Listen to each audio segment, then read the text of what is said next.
Hello ladies and gentlemen, and welcome to the Nerd Herd Comic Book Club, your number one stop for stellar reviews of volumes, arcs, or stories that us or yourselves choose. You can find us live every Wednesday on YouTube, Facebook, and Twitch, and the replay on all podcast networks. Take a seat, get yourselves and your opinions ready, as it's time to join the herd. But first, please put your hands together for your hosts, Shane, Phil, and Scott, as they kick off this week's discussion. Hello, and welcome to what is bound to be another outstanding edition of the Nerd Herd Comic Book Club. I'm your host this evening. My name is Phil. I am joined by somebody who clearly loves this book. His name on screen reflects how much he loves this book. Here's Shane. Ahoy, hoy. Hey, folks, this week we have read and we will be discussing Superman Up in the Sky in 2019. This was written by Tom King and art by Andy Kubert. So yeah, that's the book for the purpose of tonight's show. Just to remind everyone else live who are on YouTube that at the end of this show, you guys will be the ones deciding what we're going to be reading next week in the Herd's Choice. So you can win some beautiful swag. And you'll determine what we read. That's the swag. My beautiful assistant is showing it off. Lovely. So as you can see, it's just the two of us tonight. Scott, life got in the way. He's living some life as opposed to us two nerds who are just sitting here on a Wednesday evening, sunny evening over where I am. Yeah, talking about Superman. But let's see what other nerds have joined us in the chat. And there are some here. And Scott's here. Hey, Scott. He is here. So, yeah, slag him off in the chat all you want. Connie Dalton is here. Oh, my God, I'm here so early. Hi, fellas. Hi, Connie. We've got Andy from Perpetual Comics. 1 out of 10. I'm not taking that score, Andy. Catch yourself on, big lad. We have Martin, Blue Sonic, evening all. And that's everyone. Different. Hi, guys. Thanks for joining us. Is that a reflection on this book? Is that a reflection of Tom King? There's only 3 people in the chat. 4 people in the chat. Could it be? I mean, it's about fair, isn't it? For a Tom King book. Yeah, but it's my pick. I fully expect about a dozen at least. Maybe they'll come later on. Maybe they're just a little bit busy and they think, I'm always late. So let's assume, well, it's Phil's show. Oh, here's Kevin. Kevin's here. Hey, Kev. Hey, Kev. See, Kevin was a good book. So, yeah, as I mentioned, we are discussing Superman Up in the Sky, written by Tom King. This was actually a bit of an indifferent series in terms of it was a Walmart exclusive, and the writer of Batman at the time and the writer of Superman, which is Brian Michael Bendis, they swapped heroes, I suppose, and done these kind of a Walmart exclusive comics. Obviously, Tom King done Superman, and Bendis done a Batman universe comic book for Walmart as well, and that's why we'll get into this later on. But that's why there's 6 issues here, but it's 12 chapters, so it was released in 12 separate issues in Walmart.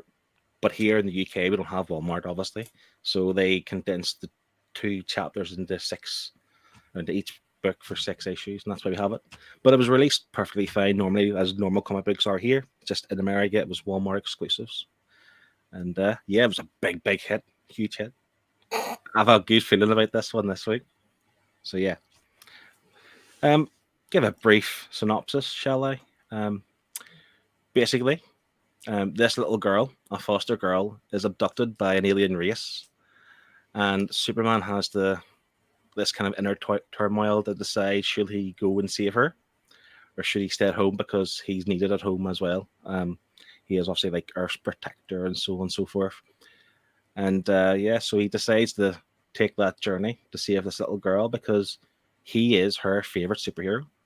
She has a little toy, a little doll of Superman. She loves Superman, and she believes that Superman will save her, and he's not going to let her down. So he travels to the far reaches of the universe to find her. And of course, along the way, he kind of, encounters many different challenges, trials, and tribulations to get there, and has to get clues and find a way to reach this little girl, Alice. And yeah, it's a fantastic story.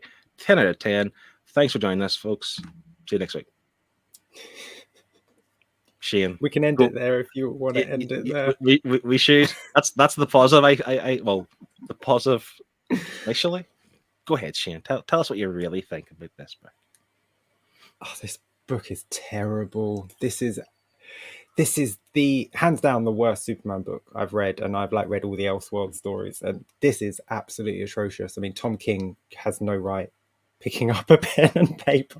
I mean, fresh off of assassinating Batman in his Batman run, moves over to try it with Superman. This is so bad. It's so incomprehensible, because what this is not a book. This is not a story. This is not a trade. This is 10 short stories that Tom King either wrote himself or found lying around. Then he wrote a chapter 1 and a chapter 12, and then put Alice's name in the other 10 chapters just because he wanted some sort of through line. Things happen because why? Because Tom King wanted them to happen. Why did they happen? Because Tom King wanted them to happen. How did they happen? Tom King doesn't even know, so how do I know? He's in a boxing ring. He's back in time with amnesia. He's separated from Clark Kent. He's being tortured by an alien. Why? Just because things just happen. Oh no. This is going to be one of those shows. This is going to be one of those shows. I mean, if you're traveling to the far end of the universe, you're bound to encounter. Bear in mind, he doesn't actually know where this girl is. He's given clues and hints. You're bound to encounter, things occur. And in the short story where he, what's it called actually? 1,000 Deaths of Lois Lane was the chapter that was called. It was fantastic. That was one of the worst ones. That's the ones where he's just constantly thinking about how Lois is dying back on Earth without him, because she couldn't possibly survive a day without Superman. At one point, she's being burned at the stake. He thinks she's going to be burned at the stake. And this is the thing, that issue caused some controversy at the time, because they're basically saying like no woman needs a man to save her type of thing. And I get it. But from Superman's perspective, he's made a phone call home. He's waiting for hours and hours and hours. And he's just thinking like the worst possible things, and he's not there to prevent it. And he is Superman. He has saved her on many occasions. And she does tend to put herself in dangerous situations. So yeah, I totally get it. Fantastic, fantastic chapter. Every single chapter. I mean, you don't need to read chapters 2 to 11. Just read chapter 1 and chapter 12 and you get the entire story.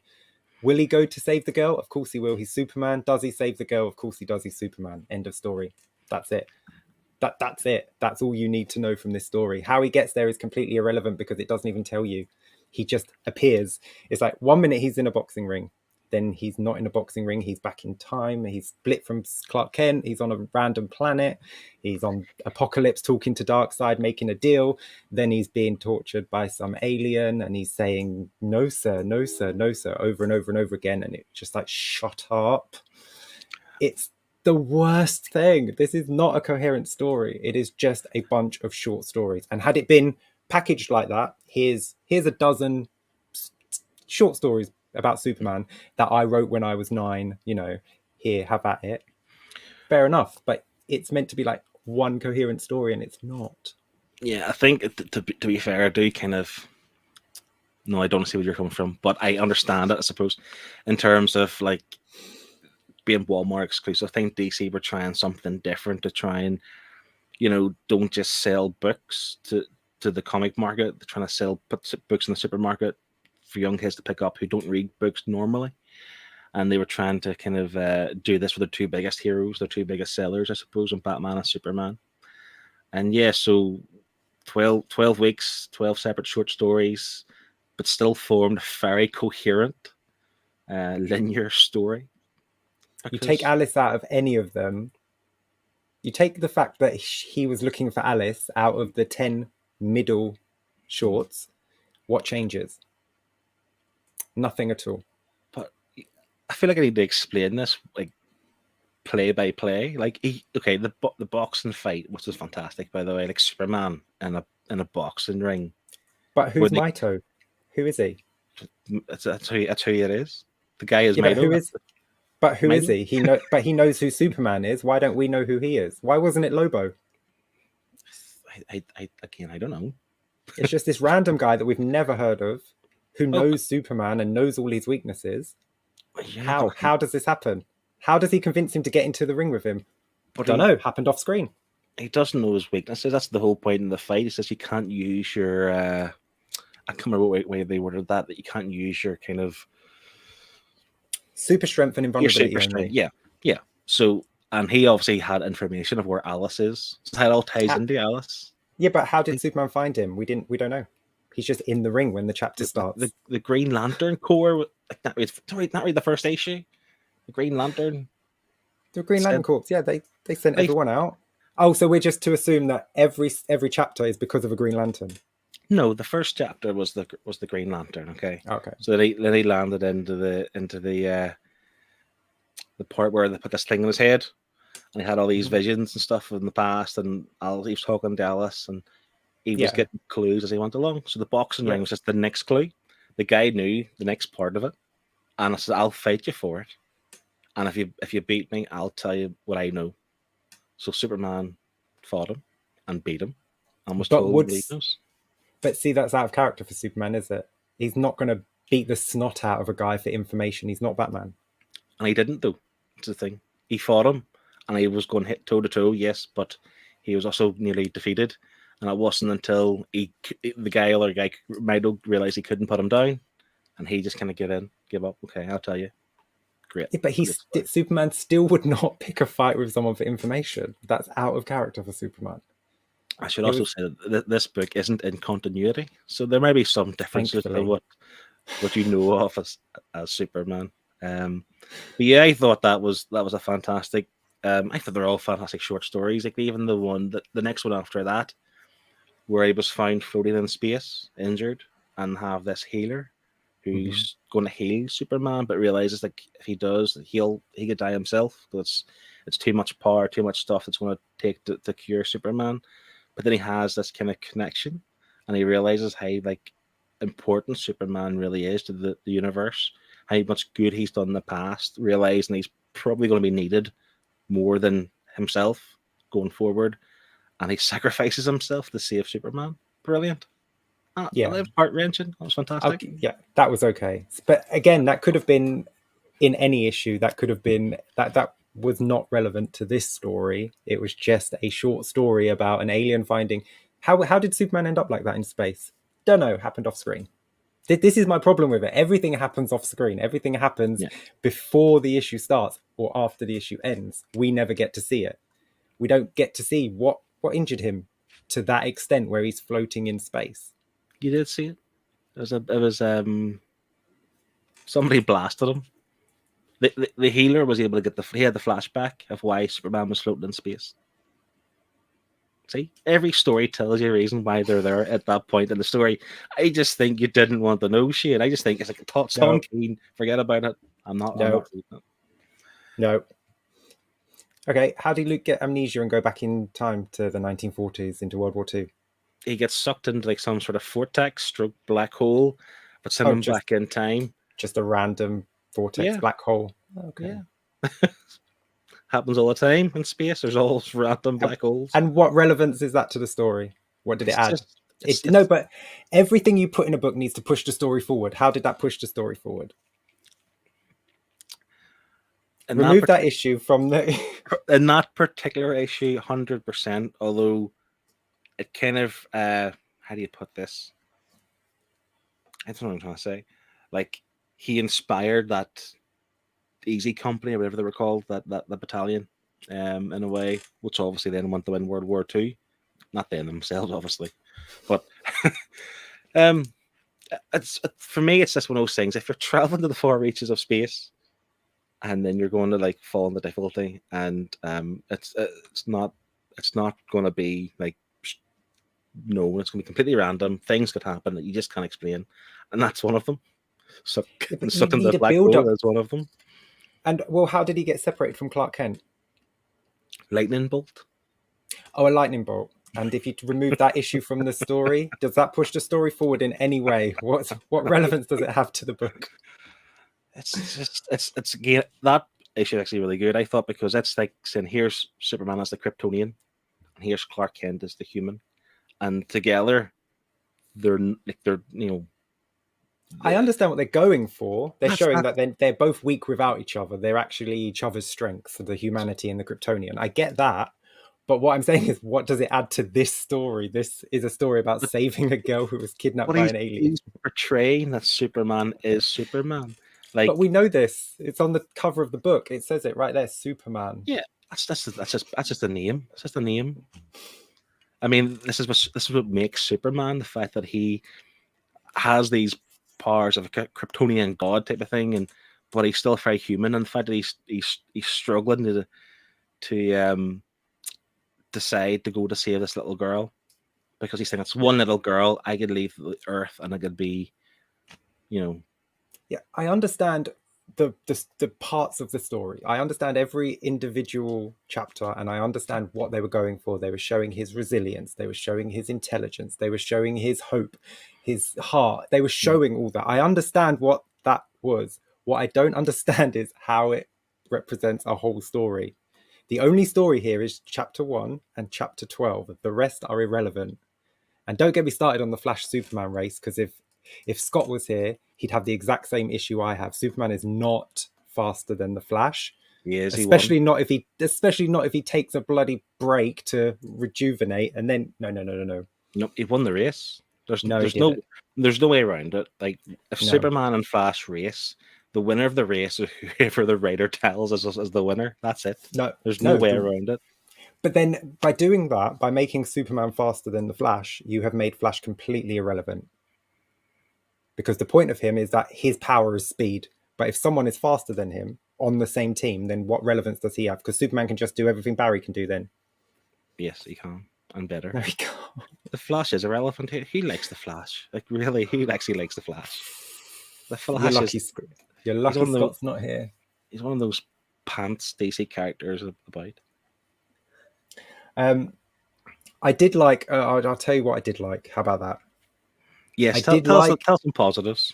Yeah, I did like the fact that the Flash Superman race was narrated by a child. It didn't have to be Alice. Again, completely irrelevant, the fact that it's Alice. And I did like the very last chapter where Superman's flying Alice home and she's just constantly asking questions. And he was just answering them. He wasn't getting annoyed with her. I feel like that showed a side of Superman that I really liked. But the first issue, I wanted to give him a slap. It's like, he's like, oh, should I go save the girl? Oh, but Earth needs me. Oh, there's not a Justice League or anything that can do anything while I'm not here. And it's like, he has no faith in the Justice League. And the fact that he was even debating whether he would go save this girl just made me so furious, because that is not a question Superman would ask. He would have, as soon as Batman went, go talk to the girl, go find her, gone straight away. He wouldn't go around and go, oh, I'm needed here. What if people need me? Yeah, we have the Justice League. We have the Teen Titans. We have the Titans. We have plenty of superhero teams that can take over for you while you're gone for a little while. Oh, I just think you're maybe comparing that to what you know of a Superman, but this particular story, I'm going by who Superman is and not who Tom King wants him to be. And that's just this whiny little pathetic, self-involved, selfish, just mean-spirited character. And it's hard to read, and a character assassination of this level of a character you love. I actually thought Superman was really wholesome and, doing the right thing and being in the right place at the right time, because he the one that stopped the crisis on Earth. So if he didn't go after the little girl and to save her, Earth would be lucky, destroyed. Wasn't it incredibly convenient that he just happened to be going after the same alien that was killing the entire Justice League and making Batman beg for help like a little girl? Appreciate that. Tom King really hates Batman. I don't know what Batman ever did to him, but he hates Batman so much that he made him this, like, oh, help anyone on the Justice League, help me please, I'm being attacked. Oh. It's like that. Well, that's not Batman. He is just human.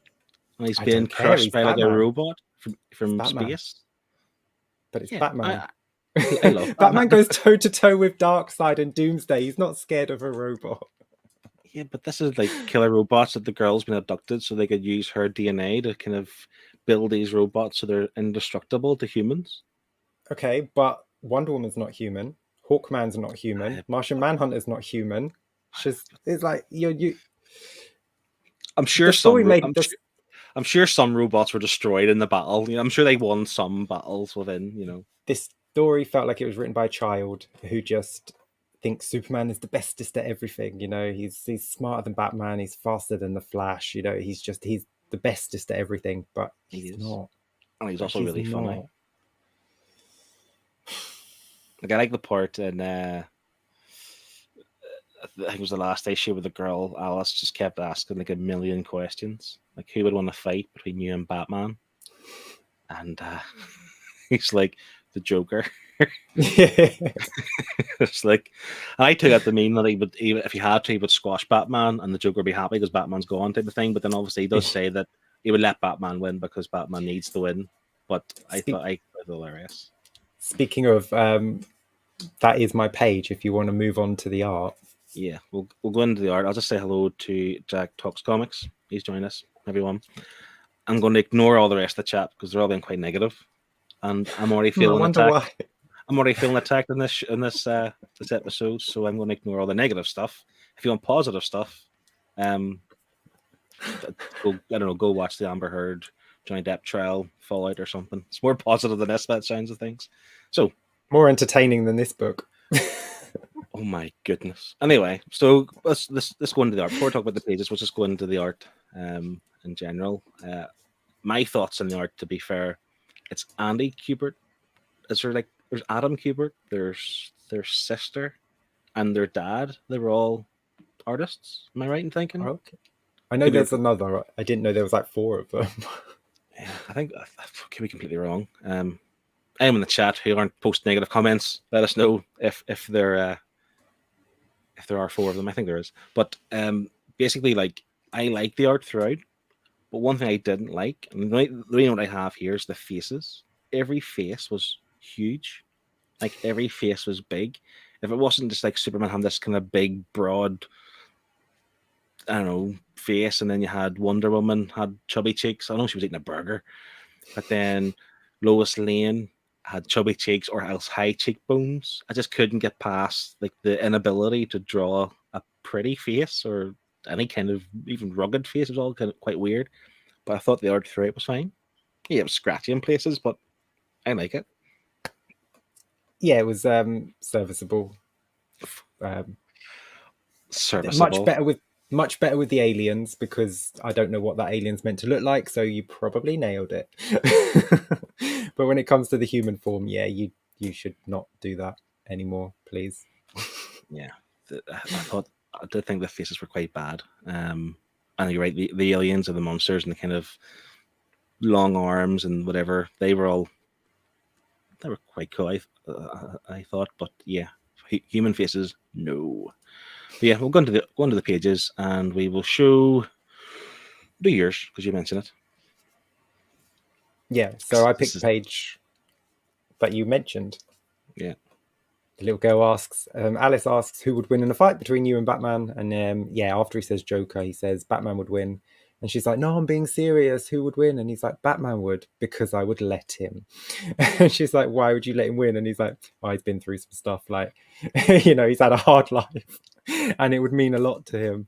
And I just thought that was quite sweet. Because we all know, in fairness, Batman would kick the snot out of him, because he would have his kryptonite rings and Superman wouldn't stand a chance. But it's nice that Superman thinks he would let Batman win in a fight.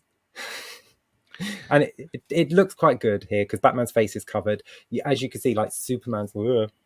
Mm-hmm. Superman's face looks really contorted and weird. Yeah, and it looks like his neck is broken because his head is on his shoulder. His chest is here, but his head is over here, coming out of the side shoulder. Yeah, I think like the anatomy, like the body and all is fine up to the shoulders. The head and the neck is quite strange. And even, like, say, the position of the cape, like it's just, it wouldn't really work out that way. But I was wondering when you were going to comment on the art, because you picked this page and talked about like what the story was telling us as opposed to the actual art itself. But yeah, this is a cool page. I liked it a lot. And there is something about it. I don't know. I don't think I like the Batman kind of, not so much in this image, but you see him later on, which is an image Scott picked, and he just looks a bit strange. It doesn't look like Bruce Wayne Batman. It looks like, Damian Wayne putting on the suit. He just looks really skinny and kind of, not Batman-esque. So yeah, but yeah, cool page. We'll go to Scott's, because yeah, like that Batman doesn't look like Batman. It looks like a little boy wearing a Batman suit. Yeah, but you think that's done on purpose to make Superman look bigger? And when I say little boy, obviously his arms are massive. I just think he still looks quite slight. Like it just wouldn't be Bruce Wayne. But yeah, possibly. Or he's further back. He's far away. That's what it is. Yeah, this is true. But yeah, Scott, and he did give us a message. You talked about this, Shane. I get this up actually, because I forgot. Well, while you find that, I have a problem with the brand of food they're eating. They're eating from a fast food chain called Planet Burger, but we all know in the DC universe they eat from Big Belly Burger. How do you forget something like that? How do you make that mistake when you're doing a fast food splash page? How do you not even know the brand name of the fast food in your city? But you need to remember too, like it's not in continuity. So we said Big Belly Burger. This is different. This is, Planet Burger. It's just a different thing. Okay. You're just comparing it to like what you know of. Good, this is to good books. How dare I? The story is the writer is telling us what the story wants to tell us. But yeah, Scott says he loves the chill vibe and the artist's ability to show these three people as friends, catching up, having junk food, whilst still showing their heroic personality in their pose. So yeah, that's cool. It's like if you were a hero for the day, and this is the issue, by the way. It's called The Offer, where he's imagining what life would be like with like no threat. He wakes up in the morning, brushes his teeth, puts a suit on, saves a cat. There's nothing pending. There's no invasions. There's nothing. So they actually have time to chill out. Have a Big Mac or a Big Planet Burger, or whatever. And yeah, I thought it was cool. It's a cool image, and the way he's balancing the juice or the cup of whatever on his boot. Yeah, but also like they're eating as if they haven't been fed. Fisting. Yeah, I suppose they haven't been fed in a long time. I'm sure Superman has to eat a lot of food. He needs a lot of carbs, I'm sure, to keep going. But yeah, calm down. So yeah, and I also don't think Batman would eat a greasy burger. Like, he needs to stay in tip-top shape. Like, if he ate that, he would feel sluggish for the rest of the night, and he wouldn't be able to kick the snot out of criminals in Gotham. By the looks of things, he's not actually eating a burger. It looks like it's sitting there in the bag still, or maybe Wonder Woman has two burgers to eat. Superman's just sipping on a cup of water. You don't know. Okay. It's what's that word everyone likes? You've got an answer for everything, haven't you? Interpretation. Just when you're on the defense and you're back in the corner and then you're just getting attacked, you feel like you have to kind of fight back. I'm not attacking you or your pick of book. I'm just attacking the writer of this book for writing this book. Scott is asking you, Shane, any stats this week? How many times you said the F word when reading this book? There was nothing. There was no way to take any stats. This was 11 separate short stories. That's a stat. Stat the day. There you go. It's That's 11. Oh dear. Well, usually we get sent some viewers' pages, but clearly no one liked the book enough to send us a page, because that's all the art, all the pages we have. So yeah, I don't know. I just feel quite deflated in a way, because I mean, I always look up Goodreads whenever I've read the book. I do Goodreads myself, and I kind of see the scores. There's a lot of 10s, 5 stars, a lot of 5 stars, and a lot of 4 stars in this. Tom King has a lot of accounts on there, it would appear. Yeah. No, but these are from some kind of other like YouTube personalities and so forth. That just makes me think, like, how can it be from people who love the story and think it's great to just not? Maybe the people are not Superman fans and don't know the character and don't know how to write an actual structural story. Like maybe they think 5 pages makes up a story, and then like you add another 5 pages and that makes up a 10-page story, whereas it doesn't. It's 2 5-page stories. Maybe these people think the more pages you have, the longer the story, and maybe that's why they gave it a 5-star. Maybe they truly liked it. You know, who am I to say? People will like anything you throw in front of them. They will just consume content, you know. And it doesn't have to be good content. I mean, look at the movies we're getting at the moment. It doesn't have to be good. It just has to be there. So, you know, if they were in Walmart buying their candy and they saw this on the shelf and they were like, oh, $1 for a Superman story. And then they went back next week and bought issue 2 and then issue 3. Maybe they thought it was an actual story. But as a comic book fan who has read many, many Superman books, this is hands down the worst one I've ever read. For structure, for coherency, for characterization, for overall Supermanness. I mean, it's hard to get a Superman book wrong because all you have to do is have him fight someone big if you don't know what to do, or have him go up against someone who is incredibly intelligent and has some kryptonite. Super. What you don't do is just throw a rando in a boxing ring with him and then send him back in time and then split him from Clark Kent and then have a child tell about that time he raced Flash and won somehow, and then have him chained up. And just that one really annoyed me, where he was chained up and he just kept saying, no, sir, I do not. No, sir, I do not. No, sir, it is not. I was like, oh, will you shut up? That is the worst writing in any book I have ever read in my 25 plus years of reading comics. That is hands down the most cringy dialogue I've ever read. Yeah. Superman would never say something like that. Never. Not even Golden Age Superman would be like that. And he's like, those chains are unbreakable, don't you know? And he's like, no, sir, I do not. Snap. Like, you'll never beat this robot, don't you know? No, sir, I do not. And it's like, oh, what are you doing? What are you doing to him?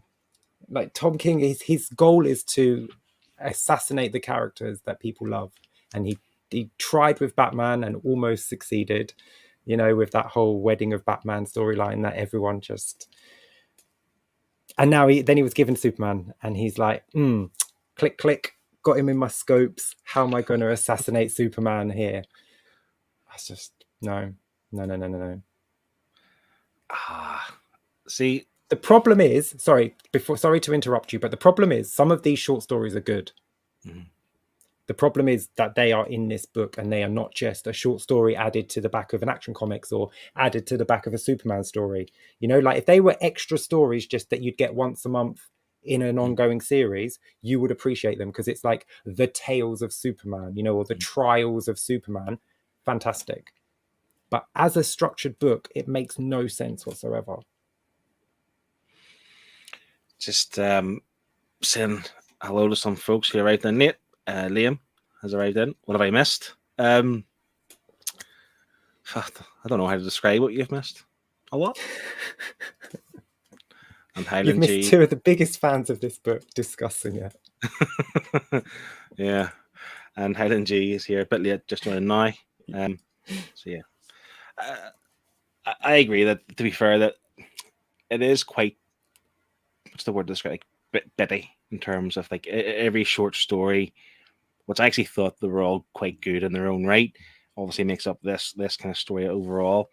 But I kind of think as well, obviously the idea that it's a Walmart exclusive and they're obviously trying something to maybe try and get more eyes on their books and so on and so forth. So I think maybe that's the reason for it. In that maybe if you didn't pick up the whole series, picked up 1 or 2, yeah, you mightn't understand the whole idea of Alice and so forth, but you maybe enjoy the short stories. So maybe it might urge you to go into a comic book store and pick up books. What? Why not just do that then? Why not just do 12 short stories so you can pick up any issue and it's just a Superman short that you can enjoy? You can enjoy it again and again and again. You don't have to pick up another one. You know, you can literally just have that one comic book and enjoy it. But then, in terms of the short stories, could you have had like you're like you've mentioned before, you like a one and done, start, middle, and end type of thing. You like that. So with these short stories as they are, I suppose really, even though you don't think there's any reason why she should be in the boxing ring, he's obviously there for Alice, so you'd have to also have to remove that aspect of it and just have him in a boxing ring with somebody for whatever Well, reason. no, the first page of every comic is just Superman talking to his son or talking to Lois about that time. You know, here's that time I had to fight Mito to find out where Green Lantern was being taken by Sinestro. Sorted. Here's that time I got separated from my alter ego when I flew backwards through the sun. It's like, there you go. You just throwaway line at the start and you've got a perfect one shot. Yeah, you should work for DC or Marvel, whatever, you know. But it's easily done because they are good. Like I say, that Flash Superman one. Like I didn't. The outcome's ridiculous. That would never happen. But I really enjoyed that it was narrated by a child. You know, that childlike innocence, where she's like, Superman, he had to win because he needed to get the money for charity, and she's like, that's all she thinks of it. Like it was this wonderment that she had watching her favorite character, you know, like race against the Flash. It was really cute. And then the final issue was adorable with her constantly asking questions. I mean, if you go down to the bare bones of this story though, the little white girl in the hospital who dies, it was her doll that the little black girl stole, and then Superman flew off to go find the black girl who stole the doll from the white girl. You bring the story down to the bare bones. Oh dear me. Move it on. So, I mean, just on that story of the Flash and the race, I mean, I don't like the Flash. I do actually think the Flash sucks balls. But quickly. yeah, very quickly. You'll enjoy it. So, but I just think that, again, like you've mentioned, it's a story that's been narrated by Alice. So maybe it's not true in terms of that's what she, because I think she even said she couldn't watch it, or she had to find out afterwards or something along those lines. Yeah, she was going by what people told her. So it could be, you know, Chinese whispers where she hears one thing or someone hears one thing and it gets back to her and it's not the same story and she's just telling this story. So you can't be too like, you know, Superman would never win this because he did in terms of what she knows off the story. The Flash might have won it. But I mean, it was very, very small margins in it. But that small margin, though, is what was even more annoying because Superman stops and takes a break. He's like, oh, I'm tired. Oh, just take a break. It's all right. Flash can carry on running. It's not like he's the fastest man alive or anything. I'll catch up. No, Superman, no. The times they have raced, it has been like full guns blazing, no stopping, just go. And then it has been like close when the Flash has won. But no, you don't stop for a break and just let Flash carry on going. By that time, Flash has circled you 3 more times. Yeah. I tend to take it as the girl is such a fan of Superman that she's just like, when Superman heard that there's an extra, was it $1 million or billion of money that Luthor was going to pledge, that he would do what he can to win that race to ensure that money goes to the right people. So her kind of love for Superman, she's thinking he would do that. He would absolutely win this race. He'd find this extra ounce of energy and he would win this race. And he did.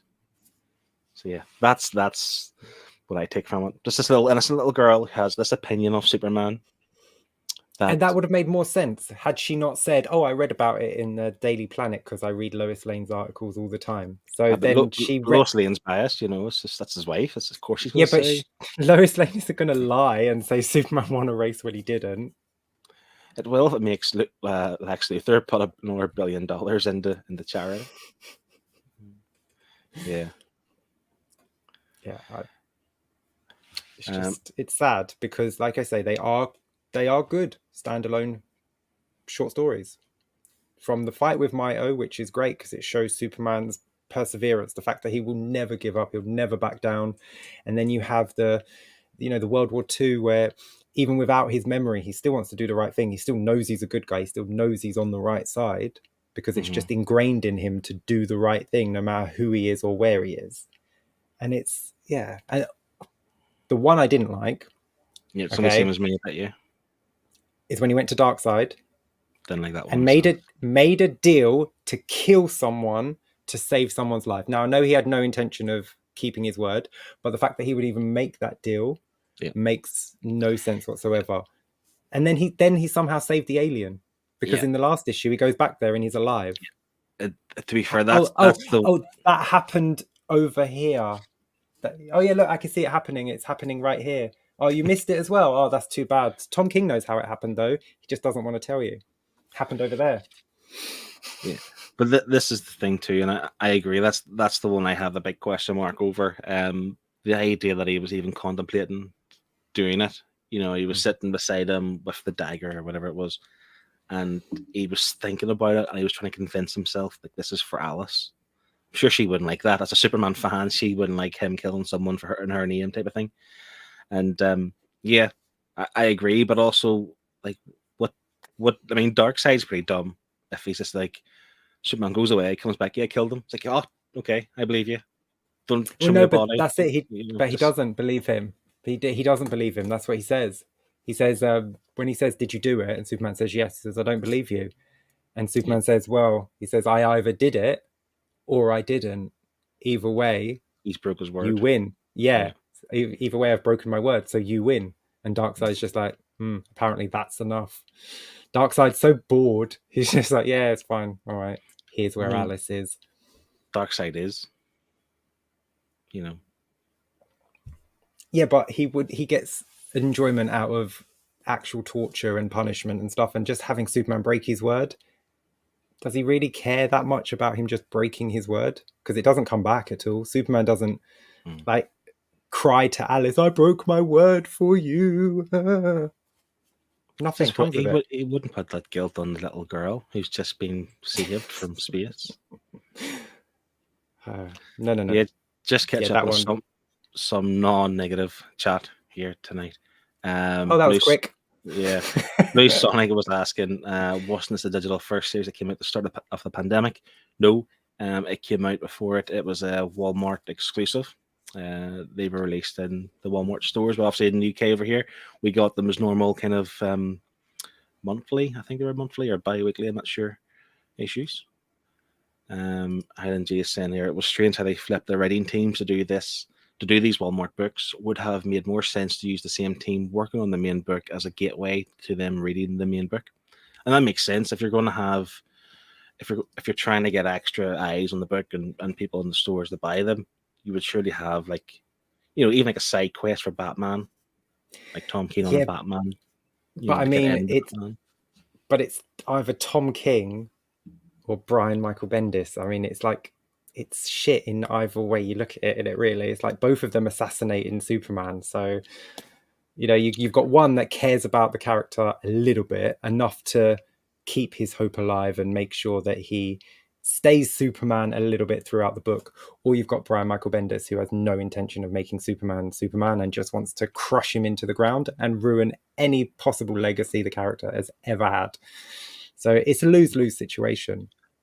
There's a real sly part of me, Shane, that hopes that whenever we pick the Herd's Choice next week, the guys in the chat just picks like exclusively Tom King / Brian Michael Bendis stories for next week, preferably Batman, Tom King, and Superman, Bendis. Oh no, Superman and no. To be fair, I'm not a Brian Michael Bendis, other than the Spider-Man stuff he's done, which is fantastic. I'm not a huge Brian Michael Bendis fan. I didn't like the Superman stuff he was on, and I actually have the Batman Universe single issues as well, which is the equivalent of this. I just haven't read it yet because there's something about Brian Michael Bendis I can't bring myself to read. I don't know why. He's spiteful. He's a spiteful writer. His goal is not to entertain you. His goal is to take away your enjoyment of the character. That's what it is. He's a spiteful person. Highland G is just confirming what I've always believed. Yes, Wally is the fastest man alive ever, period. Wally West is the best Flash. In fact, they should just kill all the rest of the Flashes and just have Nope. Wally West as the main character. Then the Flash Nope. can become a good, relevant character that people like. Wally West. If you is watch, cool. if you watch the Young Justice cartoon, Wally's the slowest Flash. Bart and Barry are like running straight past him, and he's like way back there. They're like lapping him and everything. He's so slow. Yeah, but Wally's really cool and dead on No. and a nice guy. Barry's the fastest. Bart is the coolest. I think Blue Sky's not following with me. He's very angry. I've slated Flash enough this show tonight. But I think, is there anything else you want to add? You had a ream of notes there, didn't you? Is there anything you've missed so far? I just have. It's just most of my notes are why, how, who knows, off screen.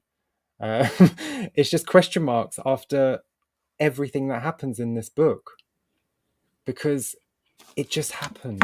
And I'm all for starting a story in the middle. I'm all for starting a story at the end, but I'm not for jumping into a page that's happened and then you're never going to explain how the character got there. I feel like I understand what you're saying. It's 12 issues. They wanted people to grab one and enjoy it. And yeah, that's great. But then don't put the through line into it of Alice. It would have just been fine without that. Just do the individual stories, robots attacking Earth, Superman split in two, back in time, stuff like that. Would have worked fine. If this was just a nice short story collection, it would have worked fine. It's the fact that it's marked as Superman up in the sky. It's a trade. It's not. It's really not. It's just 10. It's 10 short stories, bookend, by Tom King. Because you'll never convince me that Tom King wrote the middle ones. Yeah. They were written by 10 individual people, because each one feels like it was written by a different person. Yeah, as like you've said before, I mean, I'm sure DC and Marvel, they'll have a catalogue of potential storylines that they could use. And it's probably one of those things where they've maybe just picked them out. Because again, this is like a side thing, like it wasn't a main book, I suppose. Tom King was writing Batman, but he was essentially fired off Batman, wasn't he? And Bendis had just come in, signed a big multi-million-dollar deal with DC, and was on 2 Superman books at the time. So in terms of these guys switching for these Walmart books, there's probably an element of they didn't want to spend too much time doing it, because they can't take too much time away from the proper books that they're selling. These are just side things. A wee bit of extra income. We side job. Which is fair, I suppose. It's just, this is not for me. Yeah. Oh, okay. So I'm kind of dreading this part. We will go to our final thoughts and scores. And yeah, I've got my score written down. That's not changing. You haven't unconvinced me, but I haven't convinced you, I don't think. But that's fair. That's how we roll here in the Nerd Herd. We'll have different opinions. Some are right and some are wrong, but they're different. So yeah, we will go with Scott first. But before that, the folks in the chat, if you have read along, and if the score's above 6, put it in the chat. If it's below 6, don't bother. I'm not counting it. I'm only counting high scores. That's a joke, of course. No, put your scores in the chat. We will add them up, include them of our score, and see where this falls on the leaderboard, which I am not optimistic at all. This go to Scott. I haven't done this before, so bear with me. I'm in charge of the whole thing tonight. That's weird, but yeah. Here's Scotty boy. He looks happy. He's read a really good book. Let's go. Hello, birds. Hello, herd. Hope you're all doing well. Sorry I couldn't make it. Turn the volume up. We have no volume. Yeah. Pause it. This was Technical issues, folks. Technical issues. Is there no volume? Because I can hear volume, but is there no volume? I can hear it a little bit. Okay. How do I do this, though? Just drag the bar back. Yeah. Open your other window up and drag the bar back and hit play again. Yeah, but there's no sound. hello, nerds. Hello, herd. Hope you're all doing well. Sorry I couldn't make it, but such is life. Okay, so my thoughts on Superman Up in the Sky was very much up in the air. this was a tough one, I'd say personally. First of all, I don't understand why they did 6 issues that contained 12 smaller half stories. I mean, why were there 12 parts? I was reading this whole thing just going, just do 12 issues. Or do 6 issues, but make them full and just take half of the parts out. Because, to be honest, I found a lot of it really hard to understand why we were there. And it was kind of dropped in like one line during the story. Like, for instance, why did Superman travel back in time to World War II to help a sergeant fight?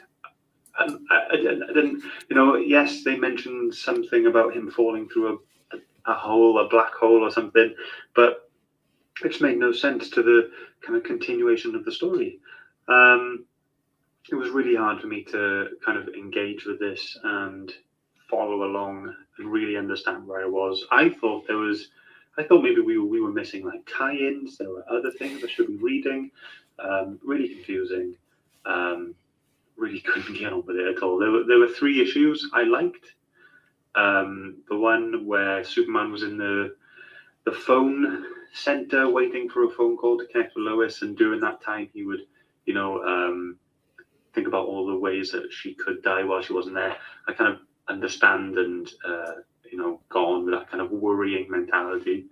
And I love the Flash race, but I'm pretty sure that was just a rehash of the very first one they ever did way back when, the Superman versus Flash race. It seemed exactly the same. Correct me if I'm wrong. Happy to be wrong. And then the final bit then where Superman saved the little girl and she was asking all these questions. I found that really heartwarming and endearing and nice and sweet. And yeah, I enjoyed that. The colours were great, very vibrant, very pretty to look at. But the lines, touch and go. Didn't really get on with them that much. And you had the bigger 1-page, 2-page panels were great. But then when we came to the smaller ones, not so great. Really looked like they were purposefully missing and lacking detail. But yeah, that's it. Couldn't get on with it. Too fast-paced. Shouldn't have done that many parts. Should have kept it either 6 full issues or 12 full issues. That's my opinion. And for that, sorry, Phil. I know this is your pick, and you like to pick high-scoring books, but this isn't one. For me, it's a 4. Bye, guys. See you next week. Can't wait for the Herd's Choice. Can't wait to see what you pick. Bye.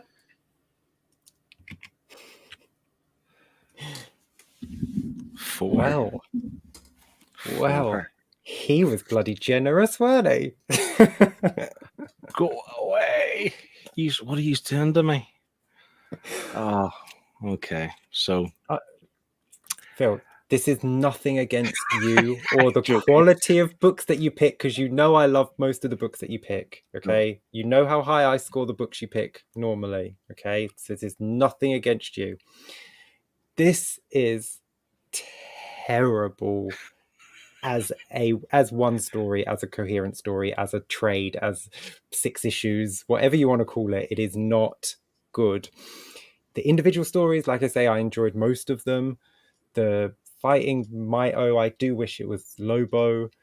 The Flash race was great, but obviously Superman wouldn't win. I think to score this fairly, you'd have to score every individual story, and that's not something I'm willing to sit here and do and work out the average of. So I'm going to score this as the trade that it is, and the overall, the art is serviceable with the humanoid characters. The alien characters look great. Colors, yeah, great. The locations also quite good. It's just the people and the people's faces, and it's not great. I feel so bad. I feel so bad. But this is not something you should read if you're a Superman fan looking to pick up a great short story to read or a great trade. If you're a completionist and you have to buy this, maybe don't read it. Just put it on your shelf. Because I cannot in good faith tell anyone to read this book, and I certainly wouldn't read a second by this creative team with this character. I'll be generous because I did like some of the individual stories, but this is a 2. Wow. And that's I generous.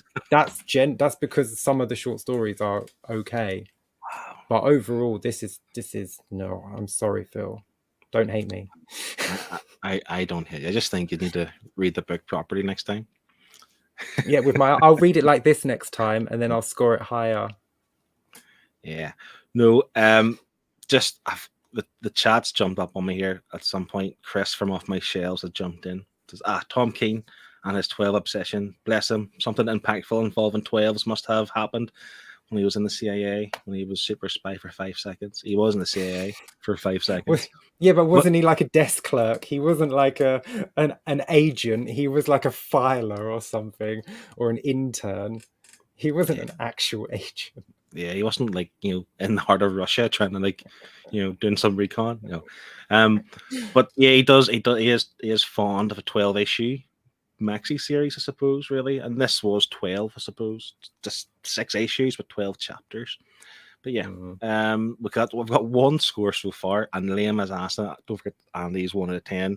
Andy is only joking that I'm not taking that 1 out of 10 because he said wait.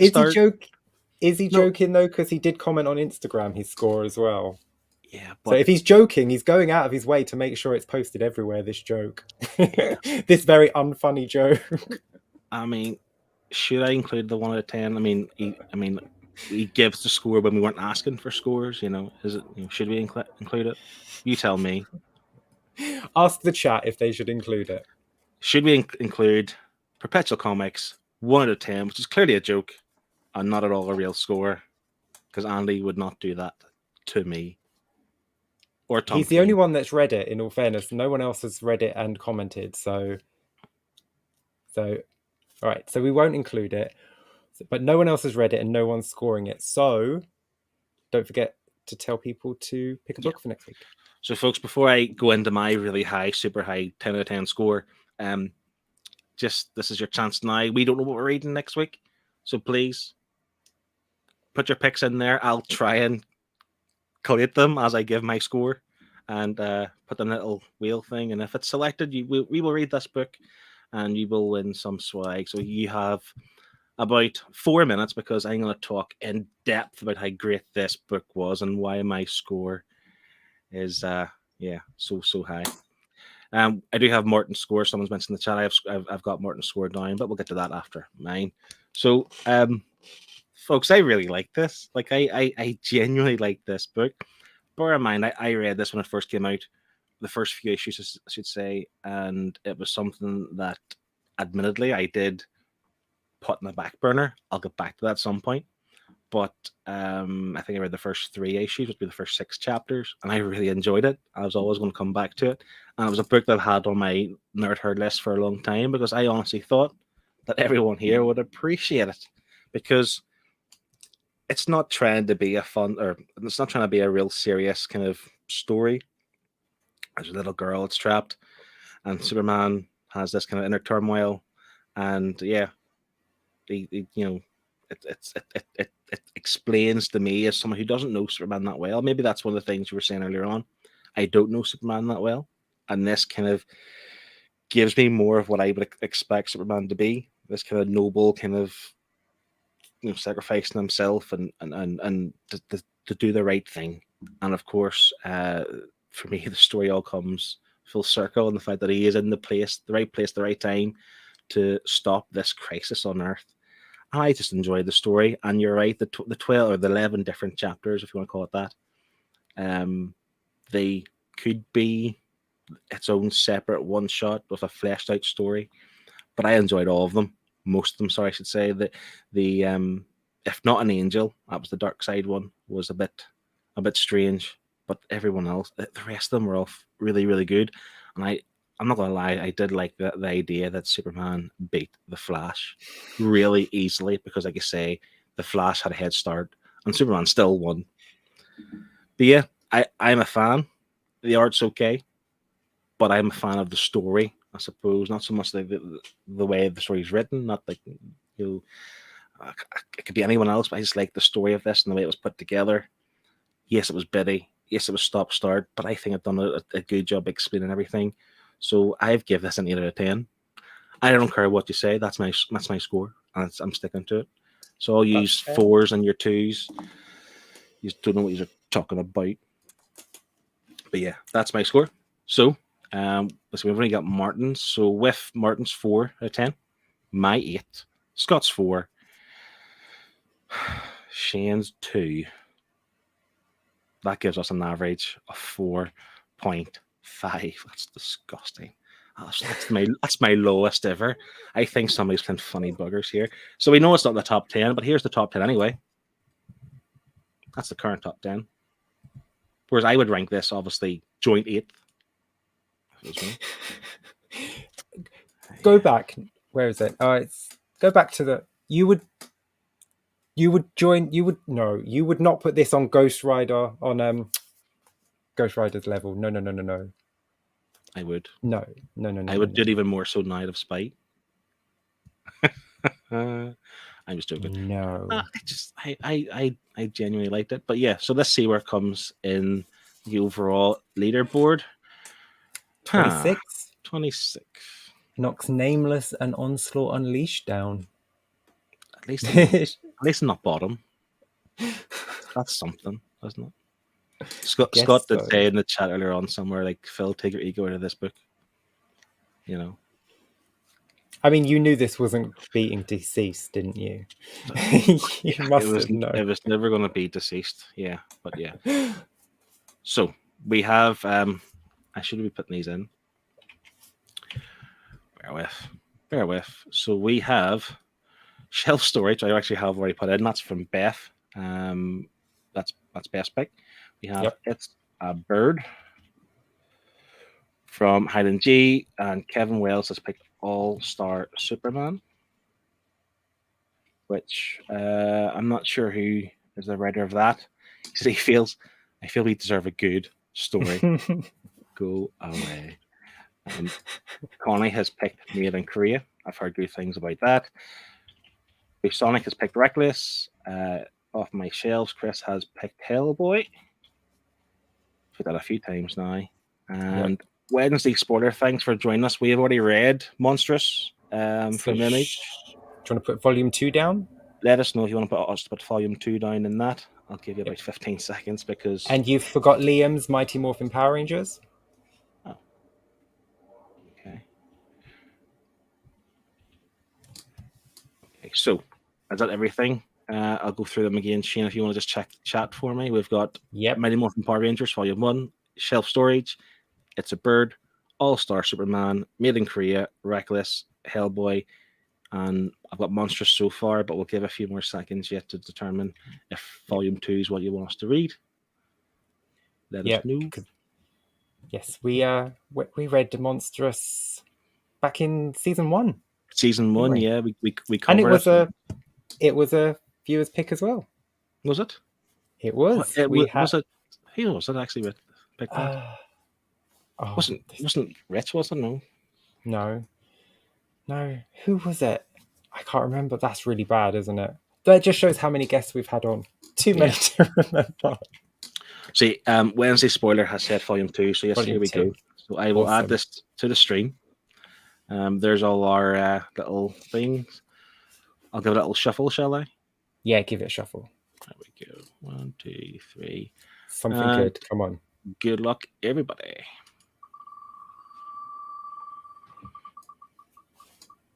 Scott's just commented it was Carl who picked Monstrous Volume 1. And we're reading Monstrous Volume 2. So yeah, that's what we're reading next week. So yeah. Okay. So join us next week, same time, same place. We will be discussing after we've read Monstrous Volume 2. And Scott may be back, we don't know. Hopefully he is back next week, but I'm not talking to him. I'm not talking to him or Shane after this again. So yeah. So Monstrous Volume 2 up next week. Yeah. So I think I'm missing Shane. I tend to miss some stuff, don't I? No, I was just reading the comments. It's Connie's birthday next week, so she was hoping to win, so she didn't have to read more than one book. And she just commented, "I don't have time to read 2 books. It's my birthday." Happy birthday for next week, but I'm sure we'll see you that next week. Yeah, Scott's not talking to me. I'm a Flash hater. At least you're not a flasher. Did you know off? But yeah, folks, that is all we have time for. Thanks for joining us live. Thanks for listening to the podcast. We'll be seeing you next week for Monsters Volume 2. Get your waves out. Bye. Bye. Bye, everyone. Love you.